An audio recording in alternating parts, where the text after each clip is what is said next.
a very beautiful temple, and I've been studying it for a little bit recently. So I thought I'd give a brief talk about it. It is called Kailasanatha temple today, but it is actual name as given by the builder of the temple, a Pallava king called Rajasimha Pallava, as Rajasimha Pallava Ishwara Graham. So that is, Graham here means house or temple. Ishwara is obviously the Shiva, and Rajasimha Pallava is the name of the king. So basically, Shiva temple built by Rajasimha Pallava. Those of you are familiar with the Tanjavur big temple may know that today it's called Brahadishwara temple, but originally it was called the Rajaraja Cholishwaram, which is still what historians call it. So the king named it, after himself, Rajaraja Cholishwara, and this one is called Rajasimha Pallaveshwara Graham. I claim it is the most beautiful temple in India. Besides beauty and elegance, it has several unique features, and I will try to cover some aspects of this in this talk today. I have categorized its uniqueness in 5 different aspects: in architecture, in sculpture, paintings, epigraphy or inscriptions, and in the royal titles of the king Rajasimha Pallava. Rajasimha Pallava was an unusual king even among the Pallavas. Those of you who are familiar with Kalki's magnum opus, one of his 2 magnum opus books, Sivagami in Sabadam, might have read about Mahendra Varma Pallava and Narasimha Pallava, his son. Mahendra was called Vichitra Chitta, the curious minded or the very innovative thinker. His son Narasimha, who was also called Mahamalla, and Mamallapuram was named after him, and there are scholars who believe that the monuments in Mahabalipuram were built originally by Narasimha Pallava, then continued by his grandson Parameshwara Pallava, and finally the last phase of it was some temples, including the Shore temple, built by Rajasimha Pallava, whose official name was also Narasimha, but he preferred the title Rajasimha, perhaps to distinguish himself from his ancestor. Now, Rajasimha gave himself many birudas or titles. You are familiar with those of you who are in Tamil Nadu are familiar with the popular titles of our movie stars. So MGR is Makkal Tilagam and Puratchi Kalaignar and Idaya Devam and all that. Shivaji Ganesan is Nadigar Tilagam and Rajinikanth is Superstar and Kamal Hassan is Ulaganayagan and all that. Now those are, they're not royal titles, but they are birudas that either fans or, very close friends are given these people. And this kind of biruda is something that was not unusual even among the ancient kings. Rajasimha perhaps took it to a level that has not been seen before. Mahendra Varma Pallava had 84 birudas, 72 of which he built, he inscribed in a temple in Trichy, which we won't mention today. But Rajasimha went very, very, brilliant, effervescent in the number of titles. He gave himself 244 titles. Perhaps some of the titles were given by his poets and his admirers, but you have 244 titles of Rajasimha Pallava. I think this is the more birudas than any other king. And one of his favorite titles was Atyanta Kama Pallava. Anta is end or boundary or the ending. Ati Anta means beyond end or endless. Kama is desire, not necessarily erotic desire. The Sanskrit word kama simply means any desire. Desire for food, desire for beauty, desire to listen to music, desire to read something, and so on and so forth. So look what an interesting name he has given himself. Atyanta Kama Pallava. Pallava of endless desires, and some people call it infinite desires. In fact, see this monument, it's called the Ganesh Ratha. It's very close to the Arjuna's penance panel, large panel. It's a little behind it to the right. That temple has an inscription, 11 stanza Sanskrit inscription. And that temple was originally, today it's called Ganesha Ratha. It's actually a Shiva temple. The Ganesha came much later. But the Sanskrit inscription of Rajasimha Pallava there calls it Atyanta Kama Pallava Ishwara Graham. So the temple of Ishwara built by Atyanta Kama Pallava.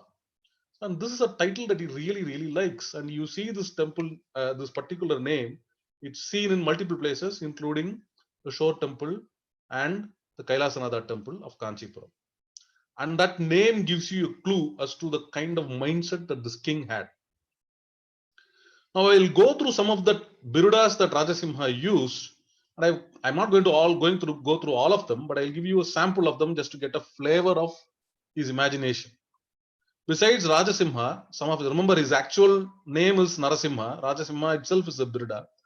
Kshatriya Simha is one of his titles. Raja Raja. 300 years before the famous Chola king adopted this title, Raja Raja, Rajasimha Pallava adopted the same title. Chakravarti, Trilokya Nada, which means Lord of the Three Worlds. Mahamalla, just like his ancestor Narasimha who conquered Vatapi, Rajasimha also called himself Mahamalla. Rana Jaya, victorious in the battlefield. Aparajita, unconquerable. Unnata Rama, equivalent to Rama in battle. Yuddha Arjuna, as valorous as Arjuna in battle. Indra Leela, I don't think I have to explain that. So from valor to his aspects as connoisseur. Kala Samudra, the ocean of arts. Kama Vilasa, somebody who indulges in the sport of romance. Kavi Prabodha, patron of poets. Matta Pramatta, somebody who celebrates exuberantly. He is very fond of music. There's a musical inscription that we'll talk about. So he called himself Veena Narada, the equivalent of Narada in playing the Veena. Atodya Tumbru, for instrumental music, the Tumbru. Ibha Vatsaraja. Ibha is elephant. Vatsaraja is Udayana in our literature. And so Udayana had this ability to tame an elephant just by playing a lute or a yard. And Rajasimha compares himself to that. Vadya Vidyadhara. Devotional titles to express his devotion to Shiva. Shiva Chudamani, Ishana Sharana, Ishvara Bhakta, Rishabha Lanchana. And there is a pun because Shiva has the vehicle Rishabha or the bull, and the Pallavas also had the emblem and the flag Rishabha, the bull flag kingdom. So there it's a bit of a comparing himself, linking himself with Shiva. Philosophical titles. Tattva-Vedi, a person who was very knowledgeable in various philosophies. Jnana Ankusha, a leader of various fields of knowledge. And long before our government of India started this television channel, national television channel, he called himself Duradarshi, far-sighted person. Priya, lover of history. Agama Anusari. So all these, there's a whole, you can see categories of titles here, and each of them very interesting. But my favorite title must be this one that I'm going to come up with, which is Guna Vinita. This is extraordinarily interesting because it means extremely modest. Somebody who gave himself 244 titles calls himself extremely modest. Okay. So other aspect, so that's the titles. Then we'll come to the architectural uniqueness of this particular temple, the Kailasanatha temple. First of all, it is a twin temple, kind of like the Shore temple. If you've ever been to the Shore temple in Mamallapuram, there are two temples, one each east facing, the other west facing. Here, both temples are east facing, but there are two temples there. There's a bunch of sub shrines. Then there's another bunch of shrines called mini shrines, which I'll come to. There is a gopuram, entrance gopuram at it. You won't notice it. Then the outer wall is completely covered with yalis, and then there is an inner passage called Sandara Arai. And these are all the features that are seen for the first time in any temple in India historically. So this is the front view of the temple. If you go to the east of the temple, you look at the front. The white shiny stuff, the smaller one that looks like the gopuram of a temple, is actually one of the two twin temples. And the one behind, the taller one, which I marked as Rajasimha Shrine, is actually the temple built by Rajasimha. The one in front is built by his son Mahendra Varma III, who carries the name of his great-great-great-grandfather. And the small little tall structures, the short brown structures that you see. There are 8 of them that you can see. Those 8 shrines are mini shrines built by Rajasimha's queen Rangapataka, and 2 of them carry her inscriptions. So I don't know whether to call it twin temples or a triple set of temples. A temple built by a king, his queen, and his prince. So that's this, it's a kind of uniquely architecturally kind of unique. And these are the shrines built by Rangapataka. If you go into the temple, you look at the temple is built entirely out of a stone called sandstone. Almost every temple that you see, every ancient or medieval temple you see in Tamil Nadu is built not out of sandstone but out of a stone called granite, which is the most popular kind of rock. It's actually a class of rocks. All the monuments, excuse me, all the monuments in Mahabalipuram, the Tanjavur Big Temple, the Gangaikonda Solapuram Temple, Sri Rangam, Chidambaram, you go to Tiruvannamala, you go to most of the temples are built out of granite because granite is plentifully available. It is very difficult to carve, but it is plentifully available in Tamil Nadu. Excuse me. So most of the temples in Tamil Nadu are built out of granite rock. This temple and a few other temples of the Pallava era in Kanchipuram are built out of sandstone, which is this typically kind of a soft, dull gray stone that you see here with all the leaping lines and the sculptures. While you're noticing the sculptures, which just strike your eye, every inch seems to be covered. Notice that a layer below marked in that with a bunch of red rectangles. That is a granite layer to kind of bear the weight. So there is that particular granite layer called a patika has a long inscription. It goes around the temple from the right side of the entrance to the temple and goes all the way to the left side of the entrance of the temple and carries a 12 stanza Sanskrit inscription, which is the Stapana inscription composed by Rajasimha for this temple. I'm not going to go into detail about it, but I'll mention a couple of aspects about it. The god to whom it is built is Shiva. He is represented as a lingam inside the Garbhagraham or the Sanctum Sanctorum. But on the back wall of this temple, of the main shrine, as also the back wall of the smaller temple built by son Mahendra Varma, you will find Somaskanda Murti. This is a very Pallava thing. You go to Mamallapuram, see the short temples, you go to Mahishasuramardini Mandapam, you go to a bunch of other temples, you will see on the back wall of the temple, there will be a sculpture of Somaskanda. Who's Somaskanda? Uma Parvati, you can see her seated to the right. Skanda, the little baby seated between Shiva and Parvati. This is Shiva, this is Parvati, and this is Skanda seated between them. Sa Uma Skanda, along with Uma and Skanda, Shiva is called Somaskanda. Excuse me.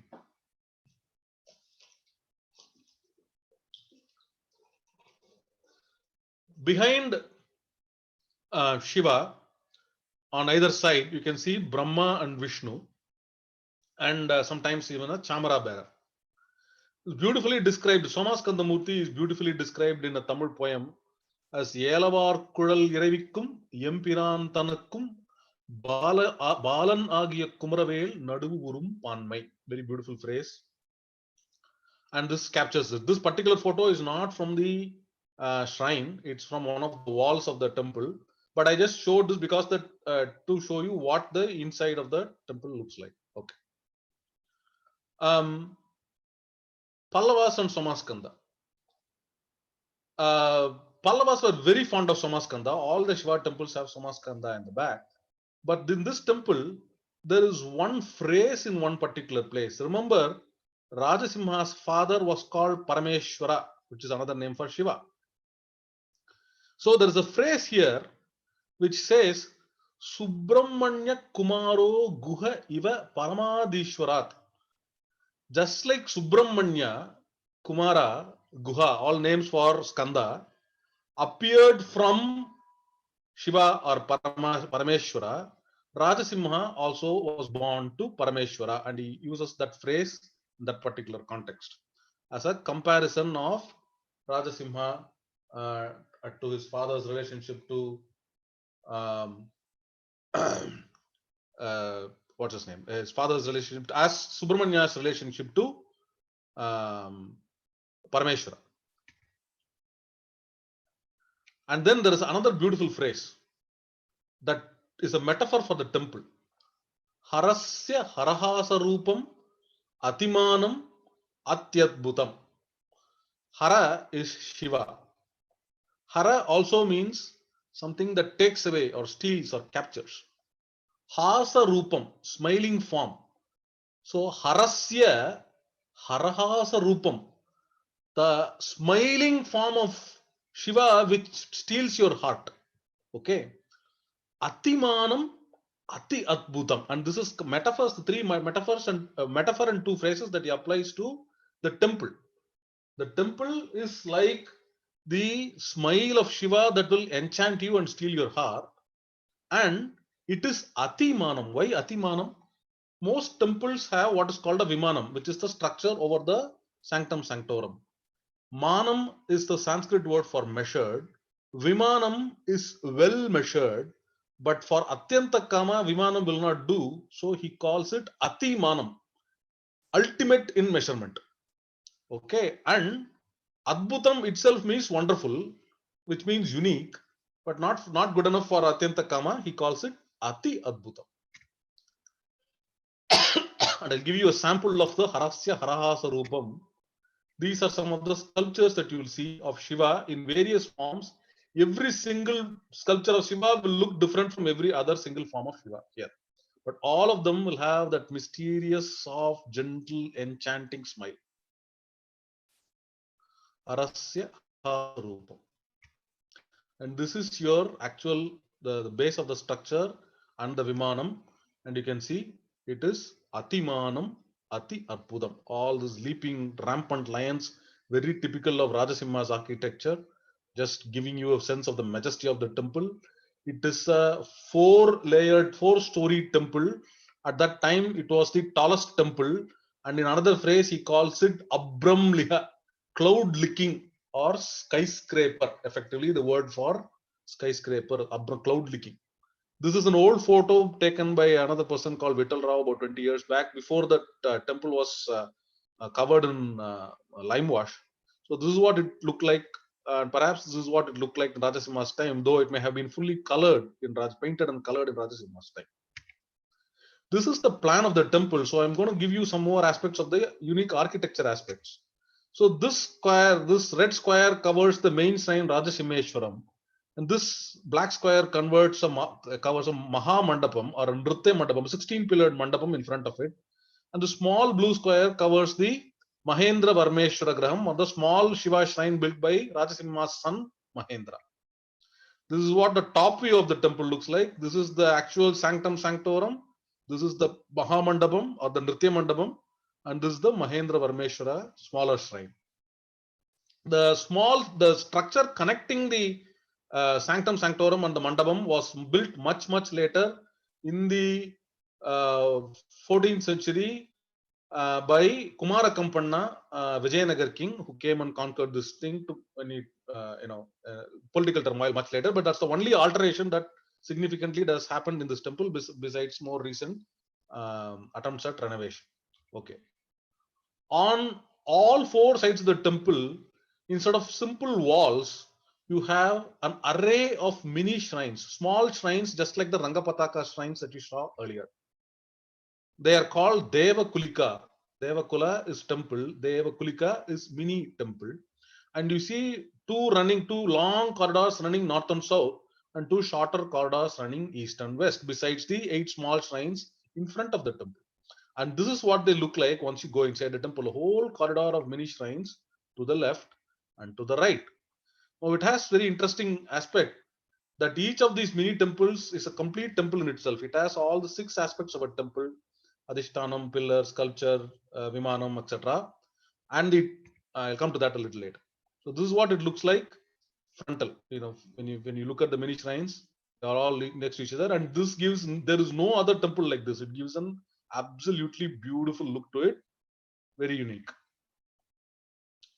And as a finishing touch, he uses the phrase Kailasa Leelam Apaharati Rajasimmeshwara Akyam.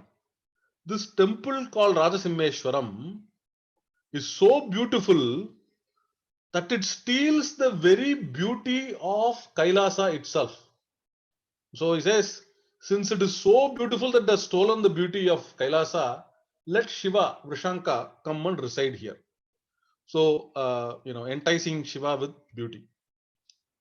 So, using all these phrases, I composed a poem in Tamil. I'm just going to give it to you briefly. I'm not going to play the song. I told you it's a garland of shrines around it, and it's got marvelous sculptures. It's got it's got the Stapana inscription going around it, and Harasya Harahasa Rup. He stole the smile and beauty of Shiva and planted it in Kanchipuram. So I composed a song. Kalmalai Tagaliya Sirpame Neyyaha Solmalai Sedukkiya Idutiriyai Pallavan Atyanta Kaman Aranmuruval Kachi Vaittan Atimanam Ati Udam. And I don't want to play the song. I just show this picture because my aunt read this poem of mine and then composed. She sang it. She set it to tune and sang it. And at the end of the talk, if you'd like, I'll play that. But it's not, it's not musically set or anything. Just plain kind of a Vrutam kind of song. Okay. So that's the architectural aspect. I told you 5 different aspects. I covered the titles and I covered the architecture. Now the sculptures. The left corridor, the south corridor of the temple has sculptures all of Shiva in Samhara Murti. The northern corridor has these mini shrines all having Shiva as Anugraha Murti. There are other sculptures of Shiva as the musician, Shiva as the dancer, and there are very rare sculptures that you will not see anywhere else. And then besides this, there are very beautiful posters in which Parvati or Mahishasuramardini or Durga or all of those people, Katyayani and all these other people, the various aspects of the goddess can be seen. And there are unusual sculptures like the 11 Ekadasha Rudras, Dwadasha Adityas, and so on that you don't see anywhere else. This one, for example, this is Tripurantaka, and you can see 2 forms of Devi on right side, Durga on either side. On the right, you see Simhavahini, Durga riding the lion. But let's look at the main sculpture here. This is Shiva in a very unusual posture, straddling a chariot with a bow in his arm.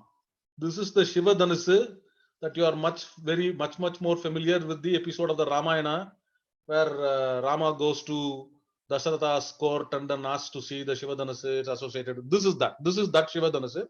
This is associated with the episode of where Shiva destroys 3 floating cities called Tripura, and so he's called Tripura Samhara Murti. You will see other sculptures of Shiva as Tripurantaka Murti, but perhaps nothing as elaborate and as majestic as this one. These 2 are in the mini shrines. The one on the left is Shiva as Brahma Shirashcheda Murti, where he attacks Brahma and plucks one of his head. You can actually see him in a very attacking pose as Brahma is seated down there, and you can see one of his hands holding Brahma's heads. This is an extraordinary sculpture, unusual. I have not seen it or even heard of it anywhere else. I have not seen such a sculpture anywhere else, and I have not heard of such a sculpture existing anywhere else in India. If you know, please do. If you know of one, please do let me know. The one to the right is Veerabhadra destroying Daksha's yaga. This is also Veerabhadra is a very popular theme. You can see Veerabhadra in several temples, but you rarely see him actually attacking the Yagapita of Daksha. And this particular temple, it is shown in this particular form. So, but the temple, they have tried to do some lime plaster covering on it and done some damage. I think some parts of it have fallen off. So they tried to cover it with some lime mortar work. So they ruined some of it, some of the aspects of this particular sculpture. This is an utterly fascinating one. This is Kiratarjuniyam, Arjuna battling Shiva in an episode in the Mahabharata, where Arjuna goes to the forest and decides to go on a penance, praying for the Pashupata Astra. And while he is doing this, Shiva decides to test him, comes as a hunter, and you might be wondering which one is Shiva and which one is Arjuna here. The one to the right with the crown is actually Arjuna, and the one to the left with the tuft of hair is actually Shiva. And this is actually made very famous by a poet called Bharavi, who lived in the court of the Chalukyas in Badami. He wrote a magnum opus called one of the Panchamaha Kavyas of Sanskrit called Kiratarjuniyam. And this was in the period of Mahendra, about 100 years before Rajasimha's period. And so it was a very popular theme. And you can see this particular one. Notice that Arjuna is depicted, the one on the right is depicted as Savyasachi. So he is holding his arm, the bow in his left hand. Arjuna is the only one we know who can use both hands equally. He's ambidextrous, and he has two quivers, so he can use it. And fascinatingly, Shiva, who is on his right, is also shown as Savyasachi and also shown with two quivers. And here they are not actually shown battling, but this is shown as a dramatic pose, in a confrontation, like you do in a modern cinema poster. They're not actually shown battling, which is what you would see in much later sculptures. But in a what's called a Bharatanatyam poster called Pratyalida, and facing each other, kind of confrontational, but legs crossing and moving away from each other. And the artist has used a very small space to give a very beautiful, very imaginative rendering of this scene where they are both ready to battle but are not quite engaged in battle. This is another one. This is Narasimha. There are three sculptures of Vishnu, one of Mahishasuramardini also in this particular southern corridor, besides the other, the Samhara Murtis of Shiva. And what I want you to see is the battle scene of Narasimha and Hiranya. But very interestingly, while he is battling Hiranya face to face, one assistant tries to come and help Hiranya, and very casually, one of the 8 hands of Narasimha just goes to the side and strangles him slowly, and you can see his eyes, bulging out. So you have to go look carefully at these sculptures. You can't even get this in one shot. You have to look at various angles to see some of these things. Very beautiful rendition of this particular sculpture. Some of the Anugraha Murtis are also interesting. The one on the left is Vishnu Anugraha, where Vishnu has worshipped Shiva, is supposed to worship Shiva with 1,000 lotuses. But Shiva pulls a prank and steals one lotus. And then finally Vishnu realizes that one lotus is missing. Because he is Kamalakanna, one of his eyes is got the lotus eyed. So he plucks out one of his eyes with an arrow, and then offers it to Vishnu. And that is that Vishnu Anugraha Murti on the left. The one on the right is very intriguing. It is Kama Anugraha or Manmata Anugraha. Again, you will not find this particular kind of sculpture anywhere. In most Shiva temples, in several Shiva temples, you will find a sculpture of Shiva as Kama Dahana Murti or Kama Samhara Murti, where he burns Kama with his third eye, right? When he kills him with a third eye for daring to try to make him fall in love with him. Any other king would have perhaps gone with the form and said, let's put sculpture of Kama Dahana Murti. But this king is Rajasimha, Atyanta Kama Pallava. King of endless desires show Kama Dahana? No, he decides to show Kama Anugraha instead. So there is Mamata revived after Kumara Sambhavam, when Kumara is born. And then finally, you can see this is a somewhat damaged sculpture. At the very base, kneeling here, is Rati, the wife of Manvada, thanking Shiva for restoring her husband back to her. So unusual sculptures. Another is 2 different versions of Ravana Anugraha Murti. The one on the left is Ravana trying to lift Kailasa. And since they have shown Ravana large, Kailasa large, and the Murti Shiva himself and his attendants, the small form. And this is the first one is Ravana trying to lift Kailasa. The second one is Ravana trying to please Shiva by singing to him. You will sometimes see Ravana lifting Kailasa in a lot of temples, but rarely will you see a depiction of Ravana singing and Shiva and Parvati listening to the particular musical attempt. So this is one on the right. There are also some very large grand panels like this one. This is of Dakshinamurti, a very unusual Dakshinamurti. A very large panel about that 8 feet tall. About the whole panel is about 8 to 9 feet tall.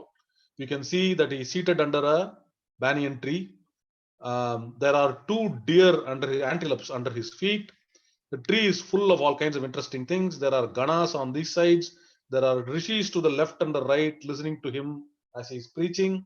And then there are seated lions. And look at this very cute lion, folding like a cat, put his paws, one paw over the other, and listening.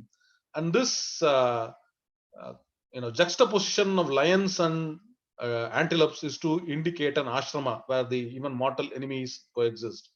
It's a very grand Dakshinamurti panel that you see here.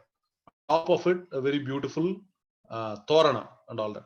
So I don't have much time in this particular talk to go in detail, but you have to go and see this temple, to appreciate all the various. I'm only showing a very small number of sculptures from the temple to kind of get a flavor of the temple.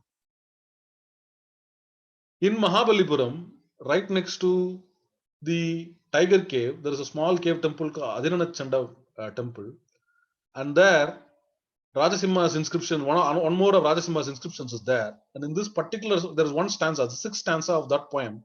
He says, Yadina Vidatha Bharato na Harir Narado Navas Kandaha Bhodum Kaiva Samartaha Sangeetam Kalakalasya. Vidata Bharataha. Vidata is Brahma, Bharata is Bharata Muni. Hari Narada Skanda, Vishnu, Narada, and Subramanya. If not for these 5 people, who can comprehend or understand and appreciate the music of Kala Kala? Kala Kala here is Shiva as Kala Samhara Murti. It is also another title of Rajasimha. So it's perhaps talking about his own musical skill. And the musical aficionado that is Rajasimha has caused Shiva to be shown in various musical aspects all over this temple. These 2 particular things are Shiva as Veenadhara Murti.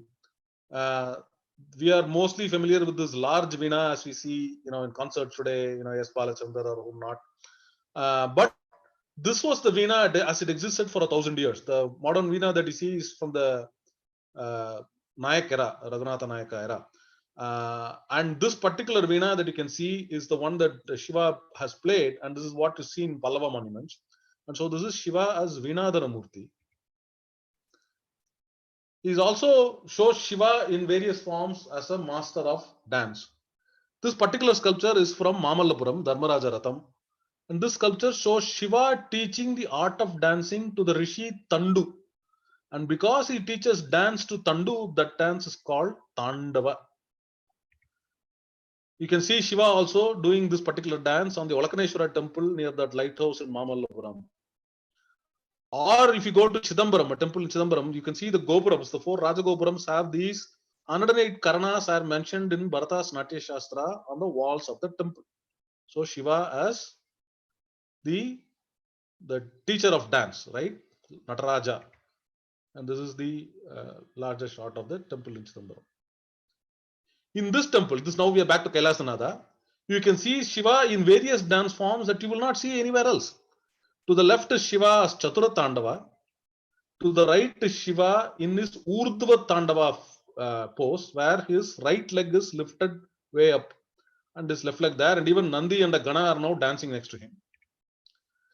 So one here on the left is Urdhva Janu, not Urdhva Tandava. Urdhva Janu means knee lifted. The knee is lifted above his hip and he is dancing. To the right here is Shiva as Kala Samhara Murti, even as he dances on top of Yama after the Markandeya episode. So that is Shiva as Kala Samhara Tandava. Even as a poster of Bhikshatana, 2 different sculptures of Bhikshatana Murti is shown in a very, not just simply walking, but gently dancing down the road in circles. And that's how Appar and others describe him as dancing in circles. Vattanaigal Vadanadandu Mayam Pesi. So he's shown dancing in circles in a very beautiful pose. And to me, one of the ultimate dance poses, Sandhya Tandava Murti, where he dances in the at sunset, evening posture, with all 8 hands in various postures, bent with the one knee touching the floor, the other knee bent. To his right, you see various ganas and others play different kinds of musical instruments. And to his left, you see Parvati gracefully standing and watching Shiva perform this Sandhya Tandava. This is actually also shown as a beautiful painting in another temple built by Rajasimha in a place called Panamalai. We won't go there today. Not only is Shiva shown in various dance postures, even the gods are shown in magnificent dance postures all around the base of the temple, the Adhishtanam of the temple. And here, this particular thing, I want you to look at the top row. The third person from the left is elephant-faced Gana trying to do a Urdhva Tandava, and the Gana next to him warning him that you're not Shiva, you'll throw your back if you try to do that. So merry sculptures of Pallavas, just having all kinds of fun with all kinds of sculptures. And this is a single shot snapshot of the various postures of Shiva that you would see in the Kailasanada temple. The various beautiful postures of Durga Devi, not just seated on the lion, but seated in various places, standing, one leg down, one leg on the lion, one Ardha Padmasana, one leg down, one leg this, another posture where she is looking at Shiva dancing, her body turned around gracefully, a smile on her lips. The other, so architecture, sculptures, now we'll come to paintings. You can see Pallava murals and some outlines of some sculpture, sketches and some painted sculptures in this temple. And these are the oldest surviving paintings in Tamil Nadu from the classical period. We later have temple paintings in Sitanavasal, which has Pandya paintings. We also have paintings in Tanjavur, which are Chola paintings, but these are the oldest ones that still survive. There are very few of them, and in somewhat poor shape. This is a small shrine. You have to go look at it. So the sandstone layer of the back wall, there is a lime coating given to it, and then there is paint drawn on it, and you can see very little remains of it. This is a Somaskanda Murti painting, but all that remains is you can see Parvati in colored, and Shiva unfortunately is in black and white. The outline is only you can see, and behind him is Brahma. The close-up of this is Parvati with her, this particular painting. This is another outline sketch. It's not fully painted in, of 2 kinnaras playing musical instruments. These are some of the painted sculptures that you see. Between all the mini shrines, you will see a lot of portraits of Somaskanda Murti or of Raja and his Rani. And some of these sculptures are also covered with a little layer of lime plaster, and on that some painting. Very few of this actually survives. So what you're seeing is traces of paintings that have survived over 1200 years. And finally, the inscriptions in the temple. There are multiple inscriptions, not just from Rajasimha's period, but also later, including a Chalukya inscription and several Tamil inscriptions of Cholas and then the Nayak kings and so on. They are in multiple scripts in Pallava Grantham, in Sanskrit and Nagari and in Tamil, and from various dynasties and all over the place. I will primarily concentrate on the inscriptions of Rajasimha himself because we have limited time. So on each of these mini shrines, you can see these 3 layers, and in each of these 3 layers there is a inscription that you can see if you go close enough. All of them are in Sanskrit. The one on the granite level, the one on the top, is in a script called Nagari, which is the precursor of the Devanagari that we are familiar with today. The middle one has Sanskrit in what's called the Pallava Grantham script, the script that is used in the time of the Pallavas and actually all over South India, the Pandyas, the Cholas, all of them use that. And that is the script called the Grantham that we still have palm leaves and other things today. But this has fallen into disuse of late. But this is the Pallava Grantham script that is actually Sanskrit inscriptions. And at the very base, you have something very special to Kailasanada temple. These again are Nagari inscriptions, but these are calligraphic Nagari. So it is not just letters, but you have unusual forms like a peacock over a letter, some tendrils of the lotuses, creepers, leaves, and so on. This is the Grantham inscription of the Stapana inscription around the temple. This is the calligraphic Nagari. As you can see here, this is the letter, and this is the shape head of a peacock, the head and neck of a peacock, to give a beautiful diacritical mark over it. And so these are letters. It's kind of hard to appreciate what has been done here. This is the plain inscription, unfortunately, in my writing, which is not calligraphic. And this is the more decorated inscription below. That's the letters, and the calligraphy you can see is all the extraneous features below. For those of us who are not familiar with this particular type of Nagari or Grantha, I requested a friend of mine, artist Chandru, former principal of the Government Arts College, and he gave a version of this calligraphic Nagari. He wrote Tamil in this particular style. So if you imagine writing the word Tamil in Rajasimha's calligraphy, this is what it would look like. The temple has a long history. Chalukya king tried to destroy it, but was so enchanted by his beauty that he decided not to, then tripled its donations and went back and built similar temples in his capital. And then we had Parantaka Chola, Rajaraja Chola, Kumara Kampanna, and all these people come and leave their inscriptions also. This is the inscription of Chalukya king Vikramaditya, who came with his queens Lokama Devi and Trilokya Devi. They were so enchanted by this temple that historians believe when they went back to Pattadakal, their capital, the Chalukya capital in northern Karnataka, not far from Badami, they built two temples, which I'll show you later, in the style of the Rajasimha Paraleshwara temple. So the temple may have inspired those two temples. The other temples in Pattadakal all are of Nagari or different architecture. These two temples are in the Dravidian architecture. So that is the. So besides that, I told you about Rajaraja Chola. Rajaraja Chola calls this temple, in his inscription, he calls this temple Kanchipurathu Periya Thirukatrali. What does that mean? Katrali, Kal Tali, stone temple. Thirukatrali, sacred stone temple. Periya, big. Imagine this. The man who built the big stone temple of Tamil Nadu called this the big stone temple of Kanchipuram. Perhaps it was an inspiration for him also. So this is the temple in Pattadakal. The Trilokya Mahadevi and Lokamadevi temples in Pattadakal. Today they are called Virupaksha temple and Mallikarjuna temple. But there are historians who believe that they were inspired by the Kailasanatha temple. You can see the temple in the background is Nagari, the temple in the foreground is a Dravida temple, a mixture is there. And the Pattadakal temples may themselves have inspired the Kailasanatha temple in Ellora, built by a king of a different dynasty, King Krishna of the Rashtrakuta dynasty. So the Kailasanatha temple of Kanchipuram may have inspired two Shiva temples in Pattadakal, may have inspired in turn the Rashtrakuta temple in Ellora. And last but not least, the big temple of Tanjavur, built by Rajaraja Chola, who perhaps used the title, but also I wonder if the title Rajaraja was also inspired by Rajsimha's title.